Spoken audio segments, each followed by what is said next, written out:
Olá pessoal, sou o professor Dinho Zambia, vou trabalhar com vocês aí a história da Paraíba. Você que vai fazer o concurso da PM daqui do estado da Paraíba, pode se preparar, viu? O edital lançado recentemente traz algumas novidades e eu vou abarcar esses assuntos nesses blocos de aulas desse concurso que vai ser um inferno de gente que está se preparando. Pois é, você está vendo que existem poucas vagas para muita gente, mas é a sua hora da aprovação.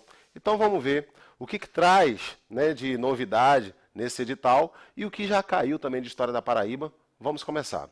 Primeiro, observem aqui o nosso slide, capitanias hereditárias. O nome capitanias é porque os proprietários dessas terras são chamados de capitães, donatários, né, que são os capitães donos das terras. E hereditárias porque eles devem passar essas terras para os seus filhos quando morrem. Mas lembrando que as capitanias também, se não forem bem cuidadas, se não forem administradas, o rei pode tomar de volta. Foi exatamente o que aconteceu no nosso território. Observe aí esse mapa das capitanias hereditárias e foque bem a atenção contando de cima para baixo. Olha lá, ó, Maranhão, Ceará, Rio Grande do Norte. Itamaracá chegou. Sublinhou aí na sua mente o nome Itamaracá. Olha o nome do lado que Itamaracá. Pero Lopes de Souza. Olha para mim.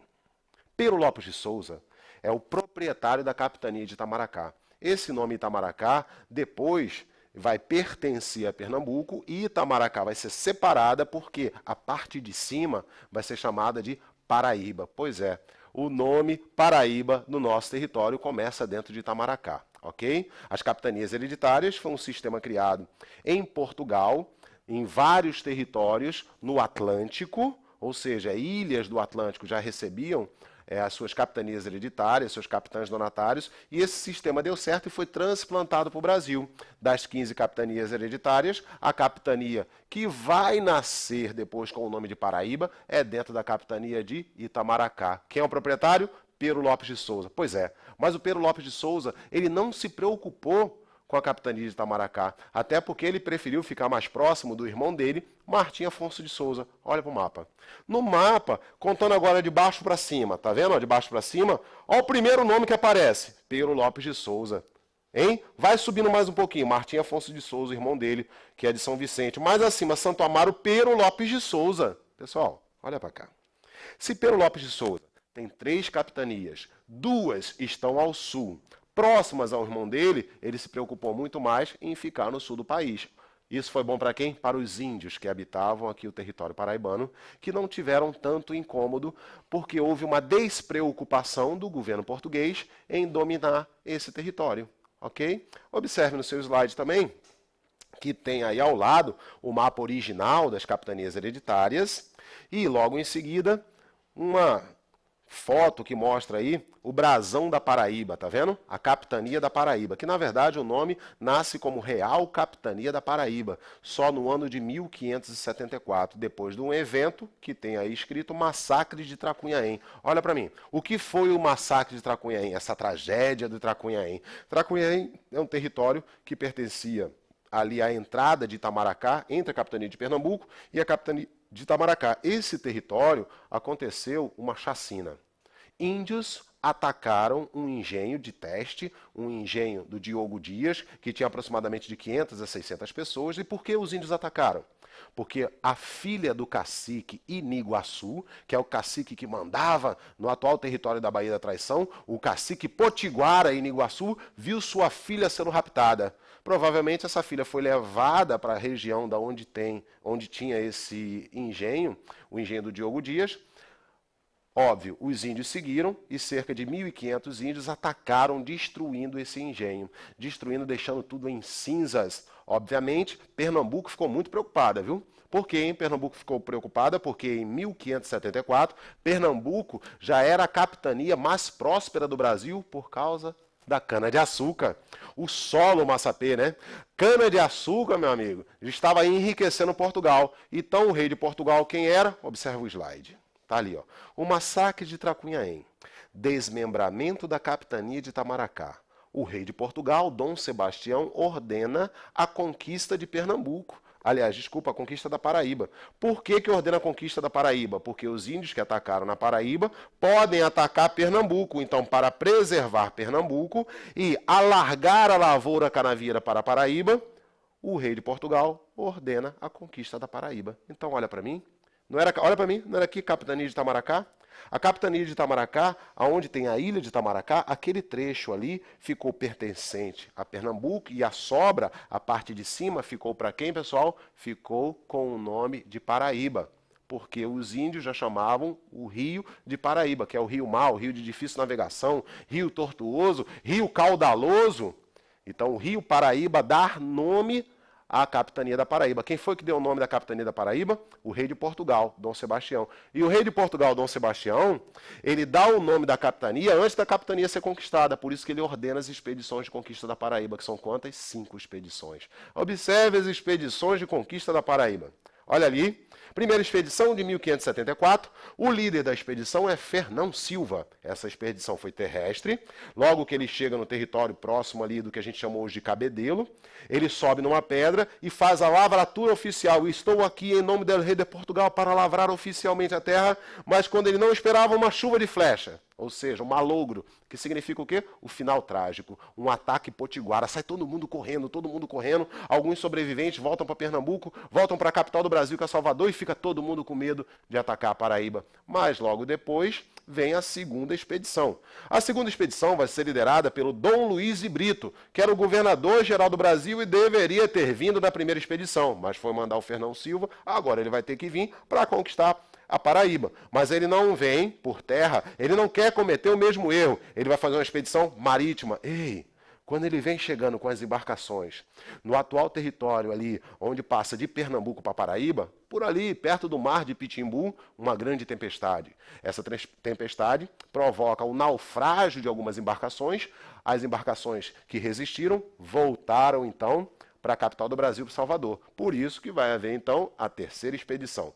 Na terceira expedição, olha o que acontece, o líder já é Frutuoso Barbosa, que foi escolhido pelo substituto imediato do rei Dom Sebastião, que faleceu.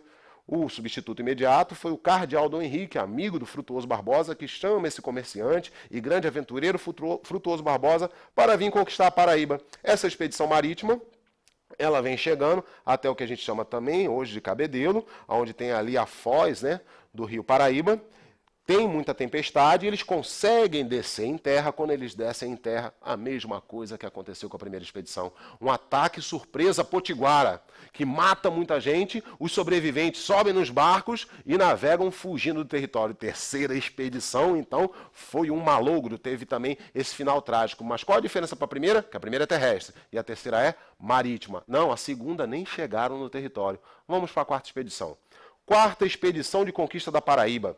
É claro que Portugal estava sob a administração espanhola, isso é o episódio chamado União Ibérica. Então, na União Ibérica, já que a Espanha manda praticamente em Portugal, os líderes vão ser espanhóis. Quem são? Diogo Flores Valdez, grande navegador, Francisco Casterron, um grande líder terrestre, que vão contar com a participação do Frutuoso Barbosa, que já veio na expedição anterior. Então, vai haver um bombardeio de naus, navios franceses que estão nas praias de Cabedelo. Quando eles chegam no território, eles vão até o que a gente chama hoje ali de parte de Santa Rita, Forte Velho, e ali eles vão fazer uma construção de taipa, que é o primeiro forte da história da Paraíba, que é o Fortinho São Felipe e São Tiago. E ali são atacados também pelos índios potiguara. Os índios potiguara atacam e muita gente foge. A quarta expedição não deu certo. Finalmente, a quinta expedição. Na quinta expedição, que é a expedição que dá certo, que é do ano de 1585, observa o slide, é ainda a União Ibérica. O líder dessa expedição é João Tavares, que é juiz de órfãos de Olinda, conta com o apoio de Martim Leitão e do Cacique Piragibe, olha para mim, Cacique Piragibe, dos Tabajaras. Os Tabajaras que viviam no litoral da Bahia foram expulsos pelos portugueses, correram para o interior. Os Tabajaras foram seguindo o Rio de São Francisco até chegarem no interior da Paraíba. Ao chegar no interior da Paraíba, encontraram com índios perigosos, que são os índios cariris, fugiram para o litoral. Ao fugirem para o litoral, encontraram com os potiguaras e ali fizeram um acordo territorial. Então, qual é a fórmula de conquista da Paraíba? Observe, aumenta isso, amplia, bota na sua frente quando você estiver lavando a louça. Portugueses, espanhóis e tabajaras que lutaram contra os franceses e os potiguaras. Quem venceu? Está ali uma marca de certo os portugueses, espanhóis e tabajaras. Ok? Isso aconteceu quando? No dia 5 de agosto de 1575, por isso que é a data que o povo brinca de Dona Nevinha, né? Não, é Nossa Senhora das Neves, nasce a cidade de Nossa Senhora das Neves. Quem são os europeus que vão vir na história da Paraíba? Observe essas bandeiras aí. A primeira bandeira da esquerda é qual? França, muito bem, os contrabandistas de pau-brasil. Logo à direita tem Portugal. Logo depois, à extrema-direita, tem a União Ibérica, que é Portugal, que é a mesma da anterior, junto com a Espanha. Abaixo, à esquerda, tem uma bandeira que é da Holanda, mas é de uma companhia de navegação particular, que é a Companhia das Índias Ocidentais. E à direita tem os ingleses. Então, todos eles tiveram participação na história da Paraíba, cada um com partes específicas que a gente vai ver na próxima aula. E para encerrar a nossa aula de hoje, tem aí os grupos, né, indígenas da Paraíba. Observa aqui, olha para mim, tem um grupo do litoral e tem um grupo do interior. Do litoral são os tupis, e do interior são os tapuias. Os tupis são mais desenvolvidos, viu? Já tinham até agricultura. Os tapuias do interior, eles correm, eles saem caçando, pescando, não desenvolveram tanta agricultura ainda. Os índios do litoral, eles são divididos em duas tribos, os potiguaras e os tabajaras. E os índios do interior são os cariris, os tararius, pegas, piancus, arius, vários outros, ok? É importante você poder diferenciar isso, os índios do litoral e os índios do interior, para saber quais foram aqueles que tiveram contatos com o homem branco, ok? Essa aula a gente falou especificamente de alguns pontos importantes, as capitanias hereditárias, a conquista da Paraíba e suas expedições e os índios da Paraíba. Um abraço.